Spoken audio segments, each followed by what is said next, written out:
আপনারা মেবি দেখছেন বাংলাদেশের টিকটকারকে, ঠিক আছে। আমি এখন দেখাবো আপনাদের রাইট নাও কম্বোডিয়া আছে, আমি এখন কম্বোডিয়ান কিছু টিকটকারকে দেখাবো যারা এদের রাস্তার মাঝখানে দেখবেন না, ঢাকা শহরের রাস্তার মাঝখানে ব্লগ করে নিয়ে মনে করেন ভিডিও করে, টিকটক ভিডিও সেম মনে করেন কম্বোডিয়াতে সেম প্রসেসে ভিডিও করে। আমি দেখাচ্ছি এখানে কিছু টিকটকার আছে, হ্যাঁ দেখাই। এই যে এইখানে টিকটকার মানে এর টিকটকে ফলোয়ার কথা আমি মেবি জানি না। এই যে বাংলাদেশে তেমন এই ছবি তোলে না, অপু ভাই ছিল, প্রিন্স মামুন, তারপরে যে আর ওই যে ওমর টোমর আছে, ঠিক সেম লাইক দিস। এইখানে এসে যে সবাই যে মনে করতেছে এটা সেলিব্রিটি, এরা ছবি তুলছে। এইখানে একটা শুট দেখাবে, এই যে এইখানে একটা ভিডিও করতেছে, এইখানে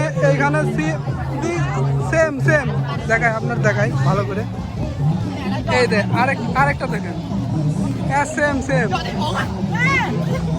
আরে ভাই এরা থার্ড জেন্ডার নাকি মাঝে মানে নিজেও কনফিউজ যে এটা হলে এটা বলে সেলিব্রিটি কম্বোডিয়ান। এটা আমি জানি না, হয়তো মেবি এই যে বাংলাদেশ যেমন ছবি তোলে না, ঠিক সেম প্রসেসে এরা ছবি তুলতেছে।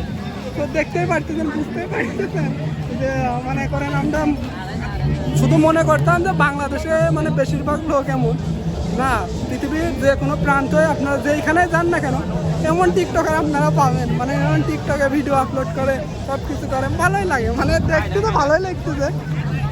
এর ভিডিওর নতুন দেখতে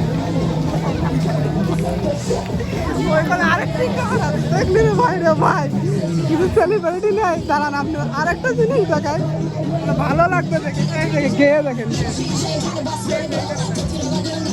ভাই কোন লেভেলের নাচ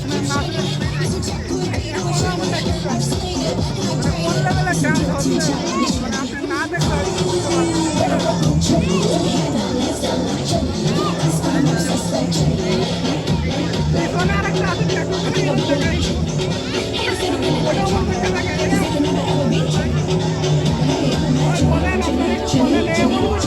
আছে